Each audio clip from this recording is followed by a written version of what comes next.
মহিলার কাছ থেকে বড় একটা পাত্র নিয়ে আসলেন, নিয়ে আসার পর রাসূল কারীমের হাতে দিয়ে দিলেন। রাসূল আকরাম সাল্লাল্লাহু আলাইহি ওয়াসাল্লাম হাতে দেওয়ার পর রাসূল কারীম সাল্লাল্লাহু আলাইহি ওয়াসাল্লাম এবার বকরির তলে পাত্রটা ধোয়ার পর বকরির মাথায় যখন হাত দিয়ে দেখলেন বকরির চোখে টপ টপ করে পানি পড়তেছে।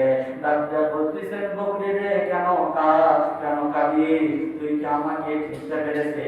ডাক্তার বলতেছেন, ইয়া রাসূলুল্লাহ, ইয়া হাবিবাল্লাহ, আপনাকে হয়তো ওই মহিলা চিনতে পারে নাই, কিন্তু আমি বকরি চিনতে পেরেছি। আপনি কোনো টেনশন করেন না, কোনো চিন্তা করেন না, আমার শরীরে এক ফোঁটা রক্ত থাকা পর্যন্ত আমি বকরি আপনার সেবার খেদমত করে যাব। চিৎকার দিয়ে বলা যাবে কি সুবহানাল্লাহ? আবু বকর রাদিয়াল্লাহু তাআলা বলেন, মহিলাটা দরজার ফাঁক দিয়ে দেখতেছিলেন বকরির সাথে কথোপকথন করতেছে। এমন সময় বকরিগুলো চোখ দিয়ে টপ টপ করে পানি পড়তেছে। স্তনের ভিতরে হাত দিয়ে দিলেন, স্তন ভরে দুধ চলে আসলে বিসমিল্লাহ বলে দুধ যখন দোয়াইতে শুরু করলেন, বড় পাত্রটা দিয়ে দিছিলেন, বড় পাত্রটা দুধে ভরপুর হয়ে গেল। আল্লাহর হাবিব সাল্লাল্লাহু আলাইহি সাল্লাম আবার যখন স্তনের ভিতরে হাত বলায় দিলেন, দুধটা বন্ধ হয়ে গেল। এবার বিশ্বনবীজি দুধ পান করলেন। আবু বকর দুধ পান করার পর মহিলাকে পাত্র সহ দুধ করে দিয়ে দিলেন। আবু বকর রাদিয়াল্লাহু তাআলা বলেন, মহিলাটার সঙ্গে সঙ্গে ডাকতে বলেন, আপনারা যাবেন না, আপনারা কি আপনার পরিচয় দিয়ে দেন। আল্লাহর পয়গম্বর আলাইহিস সালামের পরিচয় দেওয়ার সঙ্গে সঙ্গে তারা কালেমা বলে মুসলমান হয়ে গেলেন। চিৎকার দিয়ে বলুন সুবহানাল্লাহ। বিশ্ব নবীজির মুজিজা কি? বিশ্ব নবীজির অলৌকিক কিছু কথা যেটা আমাদের বিবেককে নাড়া দিয়ে দেয়, কিন্তু আমরা সেগুলো মানি না। শুধু তাই না, বিশ্ব নবীজির চরিত্রটা ছিল এমন, একজন ইহুদির সাথে বিশ্ব নবীজি কোনোদিন জোরে কথা বলেন না, জোরে কথা বলেন না। হযরত ওমর ফারুক রাদিয়াল্লাহু তাআলা বলেন যে যায়েদ যখন অমুসলিম ছিলেন তখন বিশ্ব নবীজি তার কাছ থেকে কিছু টাকা নিয়েছিলেন ধার। ইহুদি যখন ছিলেন তখন তার কাছ থেকে টাকা নিয়েছিলেন, কিন্তু ইহুদির মনে তো ষড়যন্ত্র। বিশ্ব নবীজির কলার ধরছে, ধরার পর বলতেছে, আমার টাকা আমাকে দিয়ে দেন। হযরত ওমর ফারুক রাদিয়াল্লাহু তাআলা তরবারি বের করে ইহুদির কল্লায় ধরেছে যে তুমি আমার নবীজির সঙ্গে বেয়াদবি করেছো, আমার নবীজিকে তুমি কষ্ট দিয়ে কথা বলেছো, তুমি আমাকে কষ্ট দাও, আমাকে মারো, আমি একটা কথা বলবো না, কিন্তু নবীজিকে তুমি কষ্ট দিয়ে কথা বললে আমি ওমর বসে থাকতে পারবো না। নবীজি ইহুদিকে কিছু না বলে ওমরকে থামাইলেন, ওমরকে ধমক দিলেন।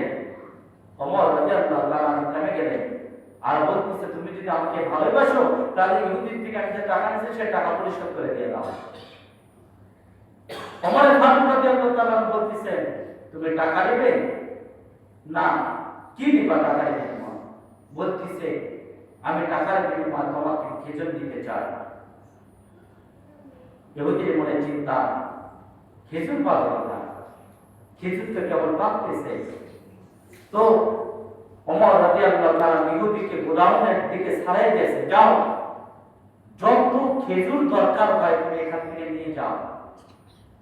ইহুদি সমস্ত তার টাকা অনুযায়ী খেজুরি নেওয়ার পর বলতেছে, ওমর আমার তো খেজুরি নেওয়া হয়েছে, বলতেছে আরো এক বস্তা তুমি বেশি নিয়ে যাও। সুবহানাল্লাহ। বলতেছে কেন? বলতেছে আমি যে তোমার সঙ্গে বেয়াদবি করেছি রাসূল এর বরদাস্ত করতে পারে নাই, এই জন্য আমার সাজা হিসেবে আরো এক বস্তা খেজুর তোমাকে বেশি দিতে বলেছে। সুবহানাল্লাহ। ইহুদিটা ডাকে বলতেছে, তুমি আমার পরিচয়টা শোনো। বলতেছে, তোমার পরিচয় শোনার কথা রাসূল আমাকে বলে নাই, তো একবার শোনো। তো বলতেছে, তোমার পরিচয় আমার শোনার দরকারটা কি? তুমি পাওনাদার, আমি দেনাদার, আমি দিয়ে দিছি, তুমি তো পাওনা পেয়ে গেছো, তুমি চলে যাও, তোমার পরিচয়টা আমি কি করবো? বলে, ওমর আমার পরিচয়টা তুমি একবার শুনেই দেখো। বলতেছে, দাও। বলতেছে, আমি হলো জায়েদ, আমি হলো জায়েদ। যা রাসূল সম্পর্কে অনবরত কথা আমার কানে শুনেছি। আমি শুনেছি রাসূল ছিলেন, রাসূল হবে ধৈর্যশীল। সেই জন্য আমি ধৈর্যের পরীক্ষা নেওয়ার জন্য এতদূর পর্যন্ত আমি কথা নিয়ে এসেছি।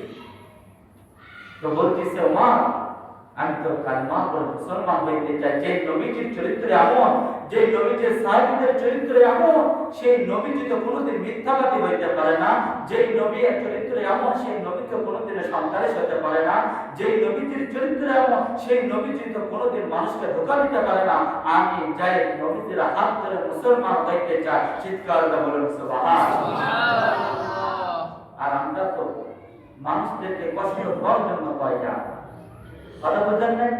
মানুষদেরকে কষ্ট দেওয়ার জন্য একটার উপর খারাপ, শুধু তাই নয়। এই জন্য আসুন নবীজি চরিত্র থেকে আমরা কিছু জীবন রঙিন করে নিয়ে যান। আমার নবীজি কোনোদিন মিথ্যা কথা বলে নাই, আমরা কোনোদিন আর মিথ্যা কথা বলবো না ইনশাআল্লাহ। আমার নবীজি কোনোদিন মানুষদেরকে ধোঁকা দেয় নাই, আমরা কোনোদিন মানুষদেরকে ধোঁকা দেব না ইনশাআল্লাহ। আমার নবীজি কোনোদিন মানুষদেরকে কোন রকমের জোরে কথা বলে নাই, আমরা কোন সময় মানুষদেরকে আঘাত দিয়ে কথা বলবো না ইনশাআল্লাহ। আমার নবীজির চরিত্র